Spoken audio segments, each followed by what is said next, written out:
지금 이란이 점점 밀리고 있는 느낌인데, 그럼 이란은 카드가 없냐? 이란한테는요 진짜 전 세계 경제를 마비시킬 수 있는 호르무즈 해협이 있습니다. 권력으로 읽는 세계사 2. 자, 이란 이스라엘, 이스라엘 이란 전쟁이라고도 하고요. 6월 13일부터 시작했는데 지금 오늘 방송하는 날이 6월 21일입니다. 거의 이제 열흘이 다 되어 가고 있어요. 아직도 지금 계속해서 하루하루 서로 이제 폭격을 날리고 있는데, 지금 가타부타 말들이 많아요. 대부분 썰들이 많은데 확인하기 좀 어려워서 참 아쉬운 게 있는데요. 일단 최근에 트럼프가 이런 말을 했어요. 이란의 최고 지도자 위치를 알고 있습니다. 나는 지금 당장 그를 제거할 생각이 없습니다. 생각보다 그를 제거하는 거 아주 손쉬운 작전입니다. 이런 식으로 겁박을 했습니다. 이란 최고 지도자를 그냥 제거하는 거 일도 아니다. 근데 우리가 제거 안 해주고 있는 거다. 이런 식으로 이제 좀 얘기를 했습니다. 자, 근데 거기다 대고 이란 최고 지도자 피셜 계속해서 항전하겠다. 계속해서 물러서지 않을 것이다. 반드시 이스라엘에 대해서 보복을 하고 복수를 할 것이다. 이렇게 지금 또 얘기하고 있습니다. 그렇죠? 그러니까 트럼프가 이번에는 이란에 대한 미국의 군사 개입에 대해서 2주 안에 결정하겠다. 2주의 시간을 주겠다고 얘기를 했다는데, 트럼프 말은 하나도 믿을 수가 없어요. 중국은 이제 곧 관세 전쟁에서 무참히 무너질 겁니다. 중국을 가만히 두지 않을 겁니다. 난리를 치면서 그러더니 90일을 유예하겠습니다. 90일 지나니까 바로 이제 또 한 달 유예하겠습니다. 결국에 미국이 먼저 중국한테 좀 만나자. 먼저 만나자고 트럼프 정부가 얘기해가지고 쇼 붙인 거예요. 그러니까 트럼프가 몇 주를 주겠다 이런 거는 솔직히 믿을 수가 없다. 저 2주가 지난 다음에 다시 한번 얘기를 해야 될 것 같다는 겁니다. 저희가 예전에 조회수는 많이 안 나왔어요. 요거 아시나요? 지금 유사시 대통령이 겪게 되는 일, 지금 대통령이 이제 그 국가의 유사시 전쟁이 나거나 이랬을 때 어떤 일을 겪느냐, 요거에 대해서 올린 게 있는데, 보통 이런 심각한 일이 처해지면요 일단은 외교부, 군 당국자들, 그리고 국내 정치 담당자들 다 싸워요. 지금 이거를 하면 지지율이 곤두박질칩니다. 절대 안 됩니다 하면서 국내 정치 담당자들은 좀 더 기다려달라고 하고, 외교 당국자는 외교적으로 이거는 문제가 생기니까 이렇게 해야 되고 저렇게 해야 된다 그러면 군 당국자들은 이번에 안보적으로 위협을 제거해야 되는데 뭔 개소리 듣냐 니네는, 이러면서 셋이서 입장이 다 달라. 그래서 대통령실 내에 통일된 입장이 나오는 게 흔한 일은 아니다. 그래서 지금 트럼프 정부도 이스라엘 이란 전쟁에 대해서 내부에서 가타부타 말들이 많을 텐데, 근데 트럼프 성격상 지 입맛에 안 맞으면 그냥 나가라 그러거든요. 그래서 이것도 좀 지켜봐야 될 문제다. 자, 그리고 이스라엘 국방장관, 카츠 국방장관이죠. 이 양반이 이스라엘군은 전쟁 목표 달성을 위해서 의심할 여지 없이 하메네이는 존재해서는 안 된다. 본인들의 전쟁 목표 달성을 위해서는 그 과정에서 하메네이를 제거해야 되는 것처럼 얘기를 했어요. 그러니까 지금 이런 상황에서 이란 최고 지도자가 지금 지하 벙커에 숨어 있다는 썰도 나오고 지금 확인이 안 돼. 다들 좀 더 지켜봐야 될 사안인데, 이런 거와 관련된 것들도 나오면 그때 가서 저희가 말씀을 드리도록 하고요. 자, 근데 이번에 진짜 답도 없는 게 뭐냐면은, 이란도, 그러니까 이걸 어떻게 해석하기 나름이긴 한데, 이란도 이번에 이스라엘에 대해서 굉장히 많은 곳들에 타격을 했습니다. 예를 들어 우리나라의 여의도 같은 도시죠. 이스라엘의 금융가가 밀집되어 있는 거기도 지금 쐈다고 하고, 이스라엘의 병원도 그냥 쐈다고 합니다. 근데 그거에 대해서 놀라운데, 이스라엘도 하마스랑 전쟁할 때 병원이고 지랄이고 다 쏴서 이거를 그렇게 사람들이 이스라엘 큰일 났다 안타깝다라는 생각을 잘 안 해요. 지금 이스라엘도 하마스 조질 때 다 그냥 쏴갈겼기 때문에. 그래가지고 아무튼 이런 상황이 지금 벌어지고 있습니다. 지금 너무나 안타까운 일이죠 사실은 지금. 자, 근데 이번에 이란이 이스라엘의 병원과 금융가들까지 타격한 걸 보면서 저도 놀랐어요. 왜 놀랐어? 이란이 원래는 이스라엘을 웬만하면은 함부로 공격을 안 하고 이스라엘과의 전면전을 피하려고 안간힘을 써왔다고 제가 저번 시간에 말씀드렸잖아요. 웬만하면 이스라엘이랑 안 싸우려고 한다 이란은. 이번에는 적절한 보복이 필요하긴 하다. 본인들의 국내 정치를 위해서라도. 그리고 이스라엘이 진짜 얘네 장난 아니구나 이번에는. 그래서 이번에는 적절한 보복을 본인들도 보여줄 필요가 있겠다라고 생각을 한 것 같습니다. 제 생각에는. 그러니까 이거에 대해서 간다요는 개인적으로 이거 보복 함부로 하면 안 되는데, 야 그래도 우리가 이렇게 처맞았는데 아예 안 할 수는 없어. 적절히 좀 쏴 갈기긴 갈기자 이런 느낌으로 쐈다고 저는 생각하는데, 어떤 사람은 야 이제 2판 4판이야 이 개 같은 거 그냥 이 씨부레 그냥 다 쏴 그냥 이래서 쐈다고 보는 분들도 있겠죠. 저는 이제 전자라고 보지만 어떤 분들은 후자라고 볼지도 모르겠어요. 자, 그리고 조만간에 이스라엘이 왜 이렇게까지 이란에 대해서 독하게 마음 먹고 이란을 어떻게든 계속해서 건들잖아요. 이거는 저희가 조만간에 이란이 지금까지 중동아랍에서 어떤 짓을 해왔는가, 시아파 벨트라던가 이런 걸 만들려고 하고 반 이스라엘 그 무장단체를 막 지원하고 이래온 그 세월, 그거를 저희가 다음 편에 따로 조사해서 말씀드릴게요. 이거는 굉장히 입체적으로 다뤄야 되기 때문에 따로 말씀을 드리겠습니다. 자, 어찌되었든 이번에 그리고 미국 CIA 국장은 뭐라고 얘기했냐면은 이란의 핵무기 보유가 매우 근접했다. 이거는 물론 비공개 브리핑을 통해서 언론을 통해서 나온 거라서 오피셜로 미국 CIA에서 나온 발표가 아니고 비공개 브리핑을 한 미국 CIA 국장의 말을 언론들이 인용해서 말한 거기 때문에 이거는 좀 더 지켜봐야 될 것 같은데 조만간에 이란의 핵무기 수준은 도대체 어느 수준이냐, 이란의 핵 기술은 어느 수준이냐, 이것도 따로 좀 조만간에 저희가 준비를 해보도록 하죠. 근데 지금 이란과 이스라엘 전쟁 갈등이 커지고 있는데 이거에 대해서 저 전쟁이 안타깝다 이게 아니고 전 세계 국가들이 지금 자기들 경제 걱정을 하고 있어요. 왜 자기들 나라 경제 걱정을 하고 있어요 지금? 그냥 이란이 석유 파니까? 이란이 전 세계 천연가스 매장량 2위예요. 러시아 다음이 이란입니다. 그 다음 이제 석유도 꽤 많고요. 그러다 보니까 이런 경제 걱정을 하는 걸까요 단순하게? 물론 그런 것도 있겠지. 근데 핵심은 아닙니다. 왜 핵심이 아니냐면은 자, 석유는 일단 이란이 생각보다 석유를 많이 안 팔아요. 자, 일단은 석유는 1년 동안의 생산량을 얘기하기보다 하루당 몇 배럴을 생산했느냐, 하루에 이거를 얘기를 많이 해요. 하루의 생산량이 얼마냐. 왜 그러냐면은 이게 석유 생산 방식 때문에 그렇게 얘기를 해요. 자, 석유가 어떻게 생산돼? 셰일 오일이나 이런 거 빼고 일단 어떻게 생산됩니까? 일반적으로 요 전통적인 시추 방법 보이죠? 요 천연가스 있고 석유 있는 이 유전 여기다 빨대 꽂아서 그냥 시추하는 거 아닙니까? 그죠? 그렇잖아요. 자, 2년 전에 간다요 채널에서 지금 옆에 썸네일 뜨죠? 사우디가 증산을 안 하는 진짜 이유표 요거 썸네일 뜨죠? 여기서도 제가 말씀드렸지만 자, 지금 이게 사우디가 지금 유전 지금 석유 시추하고 있는 그런 곳인데 이렇게 시추를 한번 시작하잖아요. 그럼 멈추지를 못해요. 한번 시작하면은 스탑이 안 됩니다. 물론 스탑할 수는 있어요. 스탑할 수는 있어요. 근데 스탑을 하는 순간 환경 안 좋아지고 그 주변 땅 진짜 작살나고 둘째로 저거를 한번 멈추면 그 안에 아직도 기름이 그득그득 있는데 그 나중에는 유전 개발하기가 힘들어져요. 압력으로 빼내는 건데 이 압력이 한번 스탑되면은 이게 안 나와. 그래서 석유를 한번 유전 한 곳을 시추하기 시작하면 그 유전에 있는 기름이 단가가 채산성이 맞게끔 계속 나오는 동안에는 멈추면 안 되는 거예요.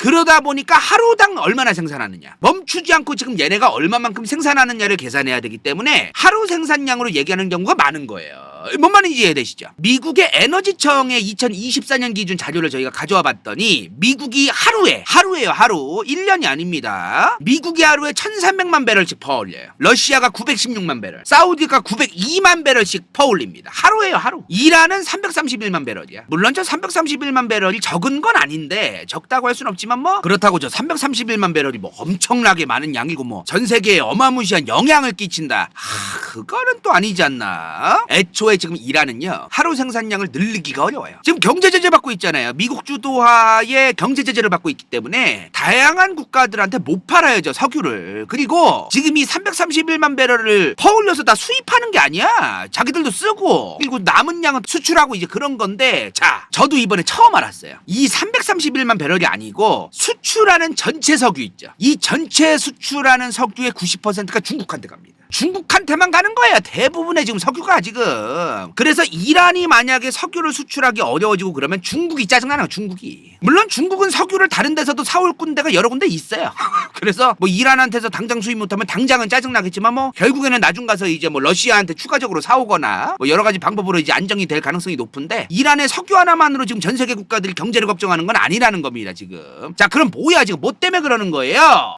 호르무즈 해협이야. 호르무즈 해협. 자, 호르무즈 해협 어디 있어? 자, 여기 보면 인도가 있고 이란이 있고 터키가 있고 이스라엘이 있고 사우디가 있는데 여기 보면은 여기서 요렇게 좀 확대를 하면은 아랍에미리트 두바이가 있으면서 여기가 호르무즈 해협입니다. 여기를 막냐 마냐 이 얘기가 지금 나오는 거야 지금. 이란 이스라엘 전쟁에서 가장 우려되는 게 저기예요. 자, 이란이 여기서 자기들 열받으면은 길막을 하기엔 좀 커요. 여기가 한 5, 60km야. 5, 60. 이게 이렇게 보면 되게 짧아 보이잖아요. 50에서 60km이기 때문에 이게 좁은 건 아니에요 이게. 그 길막까지 못하는데 자꾸 무장을 한 그 이란의 군함이라던가 경비선들이 와가지고 스탑 하면서 자꾸 막아요. 지나가는 화물선들을 자꾸 막아. 그런 짓을 자꾸 해요. 검문한다면서. 명분이 뭐냐면 너네는 우리 이란의 영해를 함부로 침해했다 이거야. 저거를 명분으로 갑자기 세워요. 그러니까 이런 식으로 겐세이를 넣어 자꾸 이란도 대놓고 그 화물선들을 공격하고 그거는 좀 개바고 요런 식으로 명분 잡아가지고 자꾸 세워버려요. 근데 여기서 몇 대 막는 거 가지고 왜 그렇게 난리냐. 자, 2023년 기준입니다. 전 세계 석유 물동량이 뭐냐면 상품이나 화물에 이동하는 양을 말하는 겁니다. 있습니다. 이동하는 양. 전 세계 석유 물동량의 25%가 여기를 지납니다. 전 세계 25%, 4분의 1이에요. 그리고 전 세계 천연가스 거래량의 20%도 저기를 통과해야 돼요. 천연가스 5분의 1이야. 그러니까 이게 호르무즈 해협이 이란 그냥 아래에 있는 그냥 통로다 이런 게 아닌 거예요, 지금. 여기를 막아버리면 전 세계 경제에 굉장히 엄청난 영향이 가니까 저지랄하는 거야 지금 이 호르무즈 해협 밑에 여기 있죠. 여기 두바이 땅 아니야. 오만 땅이야. 오만. 그리고 여기는 이제 이란이고 그 다음 이제 여기서부터 이제 아랍에미리트 땅이에요. 두바이 여기 있네요. 그러면 이 호르무즈 해협에서만 오만, 아랍에미리트, 카타르, 바레인, 쿠웨이트, 이란의 남부 그리고 사우디의 동부 다 있어. 여기로 왔다 갔다 하면 되는 거 아니냐? 너무 커요. 특히 바레인, 카타르, 아랍에미리트, 쿠웨이트 입장에서 여기를 뚫어서 여기서 어떻게 석유를 팔 거야. 그러니까 사우디는 여기서 팔지 몰라도 그리고 여기서 파는 게 좋은 게 뭐냐면 사우디도 여기서 팔면 이 수에즈운하 아래를 통해서 아덴만을 지나서 아라비아해로 가야 되고 여기선 그냥 요렇게 와가지고 가면 돼요. 그러니까 이게 좀 더 짧아. 이 아래에 있는 데로 가는 것보다 여기가 더 짧아. 아시아로 오기에. 그런 게 있어요. 그래서 이 호르무즈 해협을 통해 가지고 석유라던가 천연가스를 팔아먹어야 되는 게 있다는 거지. 그리고 여기는 또 수에즈운하 통과하면 아덴만에 뭐가 있어요? 또 소말리아 해적들이 또 막 이제 설치고 다니고 또 그런 문제도 있습니다. 그죠? 그러니까 러시아는 러시아대로 이제 유럽에다가 천연가스 파이프라던가 이런 거 연결해 놓은 다음에 잠가라 밸브 해가지고 겐세이 넣고 이란은 이란대로 이 호르무즈 해협을 이용해 가지고 본인들이 이제 전 세계에 영향력을 행사하려고 하는 게 있어요 지금. 자 그리고 호르무즈 해협이 사실 중요한 곳이다라는 그 개념이 잡힌 게 그렇게 오래되지 않았습니다. 1980년대 후반대에서야. 자, 이란 이라크 전쟁. 이라크가 어디 있어요? 이란이 여기 있으면은 바로 이 이란의 서쪽 끝에 이라크가 있습니다. 국경이 붙어 있어요. 이라크랑 이란이. 이 이란 이라크가 옛날에 전쟁을 했었어요. 언제 했냐? 1980년부터 88년까지야. 8년 했어, 8년. 옛날에 그 사담 후세인 아시죠? 사담 후세인. 이 사람. 미군한테 나중 가서 잡혀가지고 죽잖아, 이 사람. 체포돼가지고. 이 사람이 이라크의 독재자였단 말이에요. 이 사담 후세인이 이라크 독재자일 때 이란이랑 전쟁이 난 거야. 길게 했어. 8년이나 했어. 8년. 자, 근데 그 당시에 저 1980년쯤에 이란에선 무슨 일이 있었느냐? 원래 이란이 친미 국가였어. 팔라비 왕이란 왕이에요, 이 양반이. 왕. 이 팔라비 왕이 친미 국가로서 자리 잡고 있었어요. 근데 이란 내의 이슬람주의자 그리고 이 팔라비 왕이 잘못됐다라고 생각하는 사람들. 이 사람들이 호메인이라는 사람, 이슬람 성직자, 율법학자를 중심으로 이슬람 국가를 건설해야 된다. 이 팔라비 왕을 쳐내고 호메인이라는 사람을 중심으로 혁명을 일으키자. 이런 일이 있었어요. 그래서 1979년, 1980년에서 1년도 안 됐을 그 1979년에 이 호메인이랑 수많은 사람들이 혁명을 일으켜가지고 팔라비 왕이 도망을 가요. 그렇게 이 호메인이라는 할배는 국가 지도자가 돼요. 이란에서. 근데 그리고 나서 사담 후세인이 이라크 군대를 몰고 이란을 쳐들어갑니다. 이라크가 이란을 쳐들어갔다 이 말이요. 원래부터도 사이가 안 좋았어요. 원래부터도 팔라비 왕이 살아있을 때보다도 사이가 별로 안 좋았어. 왜? 서로 이 국경에 대해서 확정이 안 됐었어요. 국경 분쟁도 있었고 마침 팔라비 왕이 작살나고 호메이니가 들어서고 나서 굉장히 혼란스러운 시기야. 이란이. 그 타이밍을 맞춰서 사담 후세인이 이란을 쳐들어간 거죠. 이라크 군대 몰고. 이란과 이라크가 이렇게 있는데요. 이라크가 지금도 나 이거 이번에 나도 처음 알았어. 이란이 시아파가 90% 이상이잖아. 이라크도 시아파가 많아요. 이라크라고 해서 수니파가 많은 게 아니야. 자, 근데 문제가 뭐냐? 사담 후세인은 시아파에 속하는 수많은 정치 종교 지도자들의 후원을 받고 뒤를 봐주고 이러면서 이 사람이 독재자가 된 거예요. 그러니까 이라크의 다수인 시아파를 그러려니 하고 전체의 35%밖에 안 되는 수니파가 장악을 한 거죠. 그러니까 이 이슬람 국가들을 이해할 때 세속주의라는 걸 이해해야 돼. 세속주의가 뭐냐면요. 종교, 왕정 이런 거를 떠나서 그냥 평범하게 지금 우리가 사는 그냥 뭐 일반적인 뭐 서양권의 국가들 처럼 뭐 다들 뭐 노출도 하고 뭐 자유롭게 이제 살고 뭐 그냥 돈도 펑펑 쓰고 뭐 사치도 부리고 뭐 집도 뭐 이런 거 있잖아. 그냥 되게 굉장히 뭐 세속적인 세상의 어떤 그 세속적인 어떤 그런 것들 이런 거를 세속주의라고 하는데 이슬람 국가들을 이해할 때는 이 세속주의자들에 대한 얘기가 계속 나와요. 왜냐하면 이슬람 국가들은 종교주의를 기반으로 국가가 설립되거나 성립되는 경우가 많기 때문에 이 이슬람 종교 기반으로 좀 벗어나서 이슬람 종교 국가 그 종교주의에서 좀 벗어난 세속주의 국가를 만들어야 한다. 그래야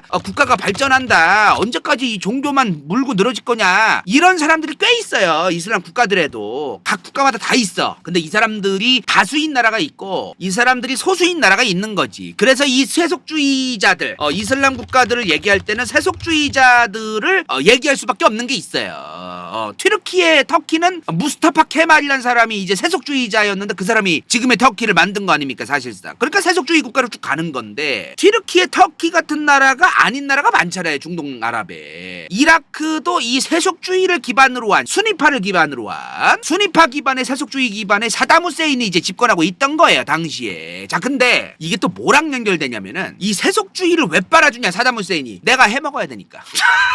세속주의가 아니면 정당성이 있고 종교적 정당성이 있고 이 종교주의와 관련되어 있는 사람이 지도자가 될 가능성이 높아요. 근데 사담 후세인 같은 독재자들은 그러길 원치 않습니다. 그러니까 계속 세속주의로 가야 되는 거예요. 세속주의였기 때문에 팔라비 왕이 있었던 거야 이란에도. 근데 이 사람 천해지면서 이제 세속주의가 작살나면서 호메이니가 이제 지도자 되잖아요. 이제 요 정도 들었으면 다들 이해가 되셨을 거야. 사담 후세인이 이란을 왜 쳐들어갔겠어요? 이 양반 때문이야. 호메이니 이 사람이 내 목까지 날아가게끔 무슨 짓을 할지 모른다. 저 인간이 이 호메이니가 이제 이란 정치계를 다 틀어잡고 호메이니가 국가 지도자로서 안정이 되면은 우리 이라크에도 저런 이슬람 혁명을 퍼뜨리고 그래가지고 내 모가지 썰고 시불의 이라크도 다시 종교주의 국가, 이라크의 다수인 시아파 기반의 요런 국가를 세우려고 이란이 분명히 그 짓거리 할 거다. 미리 조져놔야 된다 이거야. 미리. 나라도 붙어있고 이제 그런 게 있었던 거죠. 미리 조져놔야 되고, 그리고 이란의 힘이 너무 강력해지기 전에 이 걸프, 여기를 걸프 지역이라고 해요. 여기 지금 이 호르무즈 해협이 여기 있고 여기 안에를 걸프만이라고 하거든. 이 걸프 지역에서의 이라크의 영향력. 왜냐면 당시만 해도 1980년대만 해도 군사력이 다 애매했어요. 이라크가 거의 뭐 굉장히 버금나는 엄청난 그 군사력을 가지고 있던 나라거든. 그러니까 이라크가 물론 이제 서방 국가들하고 비교하면 개털인데 여기도 일단은 이 걸프 지역에 대해서 본인들이 장악을 해야겠다 이거야. 이란이 안 그러면 계속 이제 이라크랑 부딪힐 거 아니야. 그래서 그런 생각에 사담 후세인이 이란으로 쳐들어간 것도 있죠. 그래서 그 과정에서 쿠웨이트도 쳐들어가고 아무튼 요런 일이 있었습니다. 그리고 또 뭐가 있었냐면은 미국이 내버려 둘 것이다.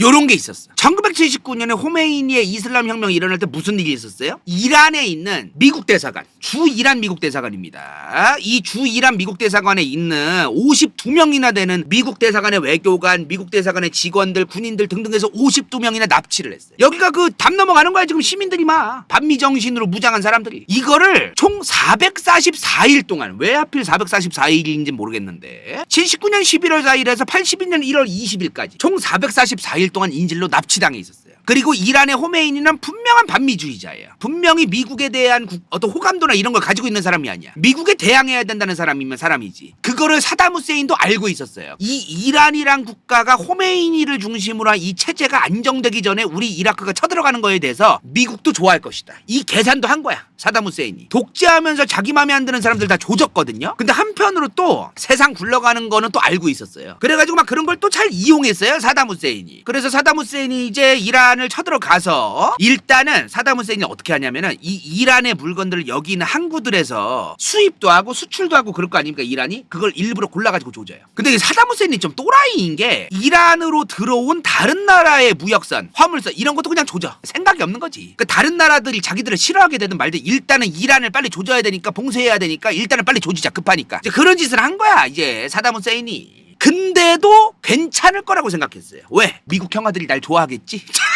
미국은 호메이니를 전락이 싫어하니까 내가 저 이란을 조져도 눈 감아주고 용인해 줄 거야. 이런 어떤 믿는 구석이 있던 거야 이 양반이 계속. 그러니까 저 짓거리 한 거지. 그러니까 이란도 똑같은 짓 해요. 나중 가면은 이라크가 이란의 화물선을 조지니까 이란도 이라크로 들어가는 화물선을 조져. 이라크는 유일한 그 바다가 여기 있어요. 그래서 이 바다를 봉쇄하고 조지면은 이라크가 더 피곤해요. 유일한 바다 이라크한테. 근데 실제로 사담 후세인의 말이 맞았어. 1982년에 미국이 이라크를 테러 지원국 목록에서 제외시켜줍니다.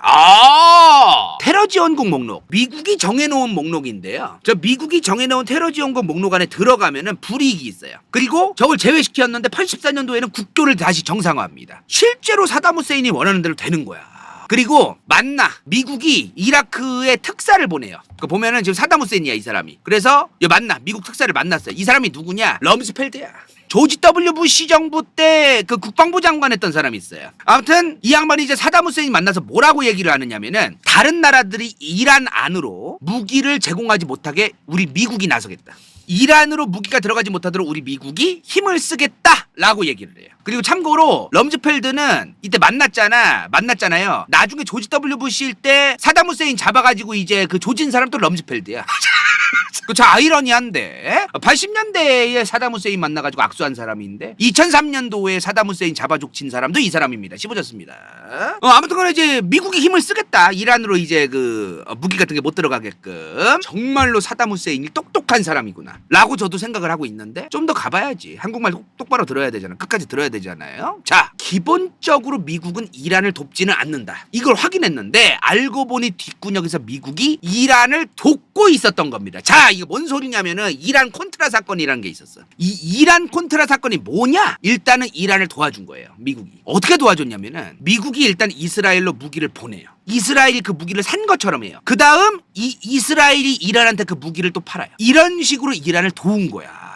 미국은 도대체 왜 도와준 걸까? 당시에 나중에 밝혀진 걸 보니까 이스라엘 바로 위에 이 레바논이 있죠. 이 레바논에 뭐가 있어? 지금 이스라엘 전쟁하죠. 헤즈볼라가 있어. 이 헤즈볼라가 미국인 인질들을 잡고 있었어요. 근데 이 헤즈볼라를 이란이 지원하고 있었어. 그래서 이란이 이 헤즈볼라한테 몰래 가서 야, 미국인 인질들 풀어줘라. 그거에 영향력을 행사하게 하기 위해서 미국이 이스라엘한테 무기를 팔고 이스라엘이 이란을 파는 방식으로 그렇게 이란한테 무기를 판 거예요. 본인들 인질을 빼내기 위해서. 헤즈볼라에서. 미국이 대외적으로는 뭐 테러 집단과의 협상은 없다. 테러 집단과 대화 안 한다. 테러 했고 뭐 인질 납치했으면 알아서 해라. 우리는 니네 조진다. 이거잖아. 그렇지 않았던 거지. 자, 그리고 이 이스라엘을 통해 가지고 이란한테 무기를 팔았다 그래서 그 무기 판 돈, 정부의 자금이 돈 세탁을 좀 거쳐야 이제 특수활동비로 쓸 수 있단 말이에요. 근데 이 돈 세탁 과정을 거친 거예요. 일단은 미국이 이스라엘을 통해서 이란을 통해서 무기를 팔아서 돈이 생겼어. 이제 이거 특수활동비로 쓰는데 니카라과 아세요? 니카라가? 자, 여기서 미국이 여기 있어. 미국이 여기 있고 멕시코가 여기 있고 중남미가 여기 있죠. 보면 과테말라, 온두라스, 엘살바도르 밑에 니카라가가 있어요. 이 니카라과에 사회주의 공산주의 정부가 생긴 거야. 그 공산주의 정부를 무너뜨릴 니카라과의 반군이 있었어요. 그 반군 이름이 콘트라야. 그 콘트라를 지원하는 돈으로 쓴 거예요. 저 돈을 또. 그러니까 미국 입장에서는 두 가지를 해결한 거지. 이 무기를 팜으로써 이란에 제공함으로써 레바논에 있는 헤즈볼라가 잡고 있던 미국 인질들을 풀어내고, 그리고 이 돈으로 또 동시에 니카라과의 공산 정권이 들어섰는데 이 공산 정권을 무너뜨리려는 반군 콘트라, 얘네를 또 지원하고, 이 두 가지를 한 겁니다. 그럼 뭐야 지금? 지금 미국은 사담 후세인 만나가지고 이란에게 무기를 못 팔게끔 우리가 막겠다면서 이라크의 사담 후세인을 마치 도와줄 것처럼 얘기하더니 뒷구녕으로 이란한테 무기도 팔고 레바논 헤즈볼라한테 잡혀있는 자기들 인질, 미국 인질도 다시 이제 풀려나게 하면서 중남미에 있는 니카라과의 콘트라라는 반군도 지원해가지고 니카라과의 친미 정부가 들어서게 하고, 이걸 다 한 거예요. 미국은 이번에. 참 아이러니한 일이 있었던 거죠. 당시에. 국제정치는 야생이다. 자, 나중 가서 이 이란 이라크 전쟁이 해결이 안 되는 거야. 이란도 물러서지 못하고 이라크가 계속해서 지지부진한 전쟁을 하니까 사담 후세인이 나중 가서는 무슨 짓까지 하냐? 생화학 무기까지 써요. 개판나 진짜로. 그 당시에 웃겼던 게 뭐냐면 미국은 뒷구녕으로는 이러고 있었는데 서방 진영 국가들은 그렇다고 이라크 편을 안 든 게 아니에요. 이란 편은 거의 없었어요. 오히려 겉으로는. 근데 사담 후세인이 생화학 무기까지 쓰니까 서방 진영 국가들도 너네 좀 이거 아니지 않아? 어떻게 생화학 무기까지 써? 하면서 이제 나중 가서 유엔이 개입해. 유엔이 개입을 하면서 니네 이제 더 이상 이제 중재해라. 전쟁을 중단해라. 그래가지고 88년도에 이제 전쟁이 중단돼요. 이제 그러면서 끝난 거야, 전쟁이. 자, 근데 이 8년 동안에 이란 이라크 전쟁 당시에 전 세계 화물선 운송량이 25%가 감소합니다. 25%. 그리고 저 전쟁이 시작되자마자 유가도 급등해요. 1980년 3월에 미국 유가가 19.33달러였는데 전쟁 시작하고 났던 81년 3월 미국 유가가 34.59가 됩니다. 19.33이 34.59가 된 거야. 34.59 어마무시하게 오른 거야. 그리고 물론 이제 나중 가서 사우디아라비아가 내가 있잖아 뿌뿌뿌 하면서 석유 증산을 해줘가지고 이제 좀 커버가 쳐져가지고 유가가 내려가긴 하는데, 당시 근데 이 석유 가격이 문제가 아니었어요. 석유 가격보다 정말 중요한 거, 이번에 진짜 중요한 거야. 이번에도 중요한 거예요. 화물선 운임과 보험료가 어마무시하게 올라요. 이란 이라크 전쟁이 일어났는데 왜 남의 나라 화물선과 보험료가 올라가느냐? 지금보다 더 심했단 말이야. 그냥 이 호르무즈 해협에 화물선이 일단 많이 갔다 왔다 해야 돼요. 이 왔다 갔다 하는 와중에 터지면 어떡하겠다, 화물선이. 그러면은 그 화물선들이 드는 보험료가 당연히 오를 수밖에 없는 겁니다. 그리고 생명을 걸고 가야 돼요. 그러니까 운임이 늘어날 수밖에 없어요. 아니 그러면은 여기를 왔다 갔다 하는 거에 대해서만 늘어나는 거 아니냐? 아니지. 여기를 이제 왔다 갔다 하는 데가 줄어들겠죠. 대신 다른 데로 운송하는 운송 화물선이 굉장히 많이 늘어납니다. 수요가 갑자기. 그러면서 여기가 줄어든 만치 다른 데로 커버치면 되는 게 아니고 단순하게 다른 데로 화물이 왔다 갔다 하는 것들의 운임이 증가하는 거예요. 여기가 줄어든 만큼 다른 데로 커버를 쳐야 되니까 운임이 다 올라가는 거야, 화물선이. 그래서 전 세계 물가가 오르는 거예요. 당시 미국도 인플레이션이 갑자기 심해져요. 1979년도에 13% 인플레이션이 있어요. 그래서 당시 기준금리를 11.5에서 15.5까지 급등시켜가지고 인플레를 낮춘 다음에 다시 9%로 획기적으로 이제 금리를 낮췄었어요. 근데 이란 이라크 전쟁이 터지면서 81년도에 무려 21.5%까지 바로 올려버립니다. 바로 올려버려요. 인플레가 다시 시작되니까. 물가가 다시 오르니까. 그 이후에 다시 인플레 잡히고 다시 내려가긴 하는데 극단적으로 해결하려고 했어. 자, 이게 왜 그런 거야? 미국도 금리가 저렇게 올라가고 인플레를 못 잡았던 이유가 뭐예요? 호르무즈 해협 때문이야. 호르무즈 해협. 여기에 문제가 생기면은 다른 데는 문제 없으면 되는 거 아니냐? 그게 아니라는 거지. 여기서 문제가 터지면은 다른 화물선들의 운송 운임료에도 영향을 미치고 보험료에도 영향이 가고 전 세계의 물가가 오르고 이런 그 도미노적인 현상들이 이제 있다는 겁니다. 자, 그리고 저희가 한번 알아봤어요. 1985년도에 하루의 석유 소비량이 전 세계가 5,900만 배럴이었어. 근데 2024년 기준으로 1억 300만 배럴입니다. 2배가 됐어요. 자, 천연가스. 1980년대에 천연가스가 연간 1조 2천억 입방미터였어요. 자, 근데 2024년 기준 천연가스 소비량이 연간 약 4조 2천억입니다. 4조 2천억. 4배가 됐어요. 4배. 전 세계 물류와 유통이라고 하는 거는 물류와 유통 덕분에 사용량이 증가한 거야, 지금. 그러니까 이 글로벌 경제 자체가 물류, 화물, 유통 이런 화물선으로 이루어져 있기 때문에 여기에 운송료가 올라가는 순간 그냥 전 세계에 영향이 가게끔 구조가 되어 있는 거예요, 이제. 옛날보다 더 심하게. 최근에 저희 채널에도 댓글 중에 하나에 이란 관련된 그 댓글 중에 이란을 봉쇄해버려라, 굶겨 죽여야 된다, 북한처럼 굶겨 죽여야만 해결이 될 것이다, 이렇게 댓글 단 아저씨가 있었어. 그 아재체가 있어요. 인터넷에 그 댓글 쓰는 아재체가 있어요. 되게 뭐 명령조로 얘기하는 뭐 이래야 될 것이다, 이래야만 한다, 뭐 이런 말투. 그런 말 한 사람이 있는데 이게 어떤 느낌이냐면 나폴레옹 전쟁 때 나폴레옹이 대륙 봉쇄령을 내리거든요. 자기들 대륙에서 이제 그 봉쇄해가지고 다른 나라로 못 나가게. 근데 그래놓고 지들이 손해봤거든, 나폴레옹이. 그런 느낌이야. 이란을 봉쇄하는 거는 전 세계가 손해보는 느낌. 되지도 않는 봉쇄 느낌. 좀 그런 게 있다는 거예요. 그래서 제 생각에는 만약에 미국이 이란을 공격해서 이란을 조져놓으면 끝나는 거 아니냐? 호르무즈 해협은 그동안 못 쓰는 거나 다름없습니다. 미국이 이스라엘과 이란의 그 전쟁에 개입을 해가지고 이란을 공격한다는 거는 호르무즈 해협에 영향이 갈 수밖에 없다는 거예요. 그러면은 저 물류와 유통에 분명히 지장이 생기고 분명하게 전 세계 경제에 영향이 갈 수밖에 없는 사건이다. 이거는 그렇게 생각을 해야 된다. 그래서 제 생각에는 트럼프가 지금 뭐 말로는 뭐 이란에 개입을 할 수도 있다 이런 얘기 하는데 미국 경제가 안정되지 않는 한 그러진 못할 것이다. 미국 경제가 안정되더라도 여기에 개입을 하면 미국 경제가 안 좋아질 거란 말이죠. 그래서 지금 미국 경제가 안정이 되지 않았거든요, 제가 알기로. 그래서 이건 좀 지켜봐야 될 문제라고 저는 생각을 합니다. 자, 그렇게 다음 시간에 이란의 핵무기 기술은 어느 정도인가, 그리고 이란은 지금까지 중동아랍에서 무슨 짓을 해왔길래 이스라엘이 지금 난리치잖아요. 그 난리치는 것도 괜히 저러는 건 아니거든요. 이란이 지금까지 시아파 벨트고 뭐 반 이스라엘 그 무장단체를 키워왔고, 이거를 좀 더 디테일하게 이 두 가지를 다뤄드리도록 하겠습니다. 끝! 인생 동반자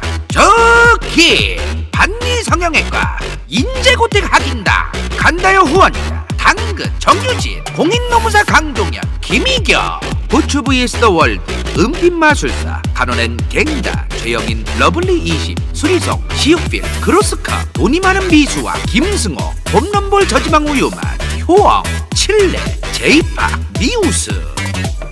이건 재밌을지도 몰라.